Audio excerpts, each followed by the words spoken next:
केला टीचर। आज वर्ग 6वीचा आपण एक घटक घेणार आहोत ज्याचं नाव आहे कोन। तुम्ही कोन बघितलेला आहे का? कुठे कुठे कुठे बघितला? तुमच्या बोटांमध्ये सुद्धा काय आहे? कोन आहे, बरोबर। अजून कुठे बघितला ग कोन? भिंतीवरती। हा, दरवाजा जेव्हा आपण उघडतो ना तेव्हा सुद्धा आपल्याला कोन तयार झालेला असतो। म्हणजेच मग कोन काय म्हणजे काय? मग कोण कशाला म्हणतात? कोण कशाला म्हणतात?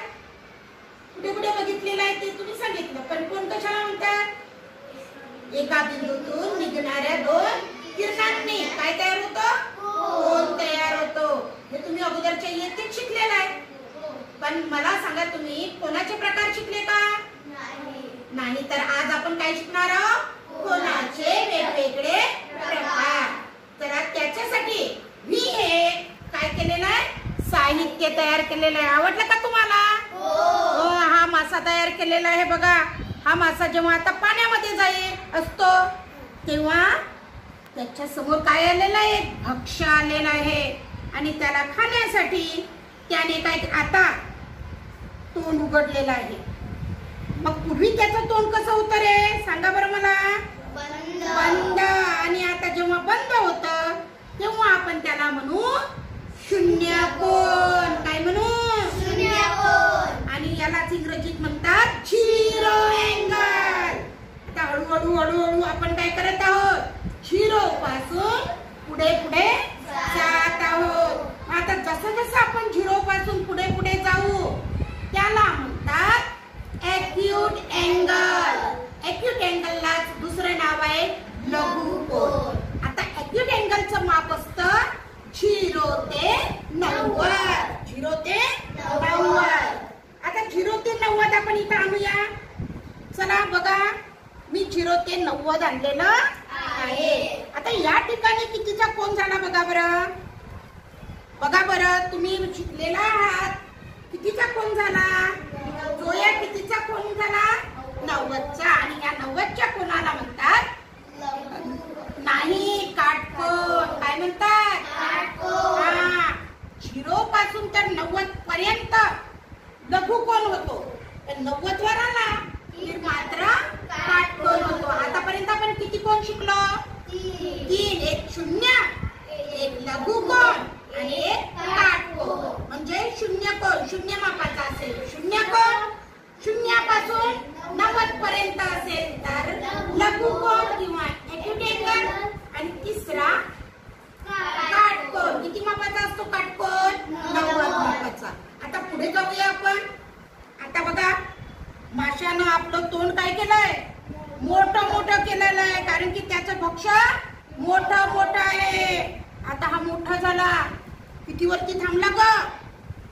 किती वरती थांबला सुप्रिया?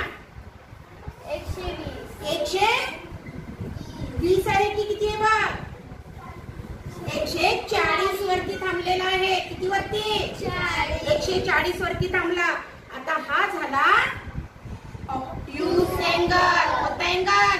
Obtuse angle. आणि त्याला मराठीत म्हणतात विशाल कोन, कारण तो मोठा झाला। किती पेक्षा मोठा झाला? 90 पेक्षाही मोठा झाला।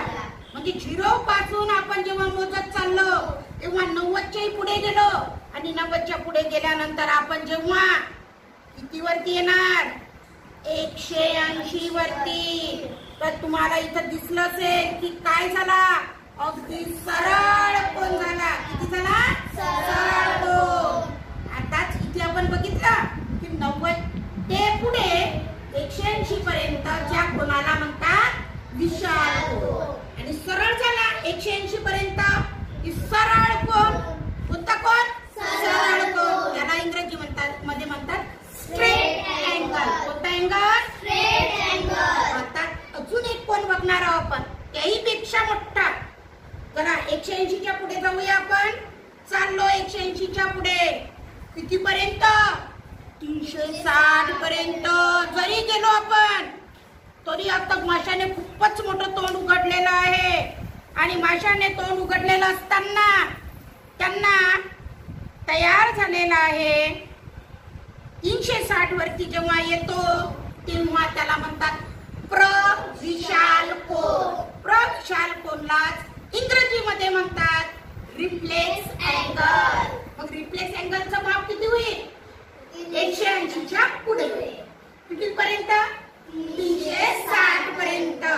आणि मग 360 वरती जेव्हा तुमचा हे पूर्ण तयार होतो तेव्हा हा पूर्णच्या पूर्ण गोल म्हणजे 360 चा अँगल याला म्हणतात पूर्ण कोन किंवा कंप्लीट अँगल.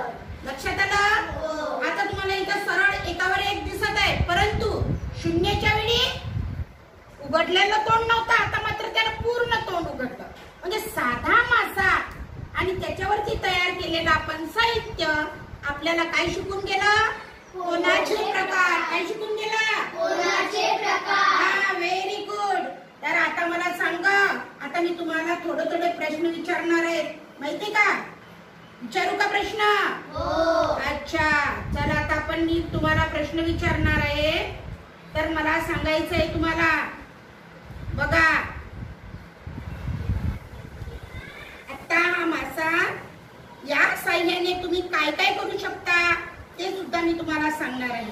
की मासाच आहे, परंतु माशाच्या साह्याने आपण काय काय करणार आहोत. तर त्याच्यासाठी मी ही लिस्ट बनवलेली आहे की या माशाच्या साह्याने आपण कोनाचे प्रकार सांगू शकतो. मग तुम्ही कोणकोणते कोनाचे प्रकार शिकले सांगा बरं? शून्य कोन, लघु कोन, काटकोन, व्हेरी गुड, विशाल कोन, सरळ कोन, प्रविशाल कोन आणि विशाल आणि पूर्ण कोन किंवा कंप्लीट कोन. किती प्रकार? म्हणजे 8 प्रकार आपण शिकलेलो आहोत. बरोबर. कशाच्या साह्याने? माशाच्या साह्याने. मग आता तुम्हाला जोड्या पण लावता येतील ना? मग मला सांगा बरं की 75 अंशाचा कोन कोणता कोन होईल? लघु कोन. शाबास, लघु कोन, व्हेरी गुड. त्याच्यानंतर मला सांगा की 0 अंशाचा कोन कितीचा होईल का असता? 0 अंशाचा शून्यच. बरोबर सांगितलं तू, 0 अँगल. त्याच्यानंतर मला सांगा बरं 235 चा किती होईल ग? हा, चला विचार करा पटकन. 235 विशाल कोन नाही होणार. कोणता कोन? अरे स्ट्रेट अँगल कितीचा असतो सांगा मला? Straight angle 180. बरोबर आहे तुझं, 180. पण त्याच्यापेक्षा मोठ्याला आपण काय म्हणतो? 235 होता ना तो. मग तो कितीचा झाला? प्रविशाल कोन. लक्षात ठेवायचं, त्याला रिफ्लेक्स अँगल असे म्हणतात. प्रविशाल कोन हे लक्षात ठेवायचं. आता त्याच्यानंतर समजा जर 180 चा कोन आहे किती, तर त्याला काय म्हणशील तू? 180 चा कोन काय नाव म्हणशील त्याला? पटकन कोण सांगतं? हो सांग. Straight angle. स्ट्रेट अँगल त्याला म्हणतात सरळ कोन. Very good. म्हणजे अशा प्रकारे आपण कोनाच्या मापावरून कोनाचं नाव सुद्धा सांगू शकतो, जोड्या सुद्धा लावू शकतो. त्याच्यानंतर आपण जोड्याही लावल्या. आता कोनाचं माप दिलं त्याच्यावरून तुम्ही कोनाचे प्रकार सुद्धा सांगितलेले आहे. आता मापावरून तुम्हाला कोणाचा प्रकारही ओळखता आला. जसं 75 अंशाचा काय होता? लघु कोन. 215 चा प्रविशाल कोन आणि 360 चा पूर्ण कोन. शाबास, व्हेरी गुड. आता मला सांगा आकृती ओळखा पटकन. कशाची आहे? पटकन ओळखा. लघु कोन. त्याला इंग्रजीत काय म्हणतात? Acute angle. आता हा मी मग काय कोणता कोन काढला? पटकन बोला. प्रविशाल कोन. हा हा हा, काटकोन. हा विशाल कोन. हा स्ट्रेट अँगल. त्याला काय नाव आहे मराठी? सरळ कोन. आणि हा पूर्णच्या पूर्ण कोणता? पूर्ण कोन म्हणजे प्रविशाल नाही, कंप्लीट अँगल.